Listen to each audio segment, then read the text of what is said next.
battlefield. The Sinjuk Ki Rangba Shnong Bhoi district representing the Headmen body of Bhoi met with the Deputy Commissioner of Bhoi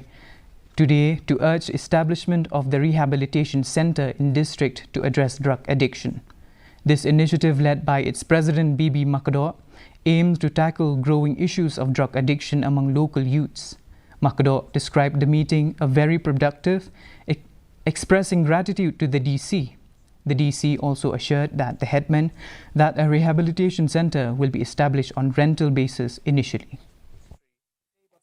Jini jong kini ki kena ki ba di drugs kalong ba badang iyo ban kam ki ru tang skenta ka polis ki apalai mar ki ong ba omdan ya ki jakaset ki bobyang nam sajong ki tingi gila ekran manta badu disi badu bandan ki rehab center ki bang dada iyo kem kungo de ban set ki seketu jaka po Bhoi mar gani kan yarap sibun ban set ban ile ki ga counseling nang begini ki kena ki ba di drugs ki bang o drugs kindon ke jingkala bomut kidon ki private center ki badan nang ni Andre ki babun ngimla si ban sion mar ki ram kala ki badon ki bas ngotanat mental smi disi lakula bogong ba yamata support wat chwai kano ka yeng ka ba nagalyang jungi ki bas nong ginwa ba dia ka bai wai yeng kunsi wi nagalyang district administration.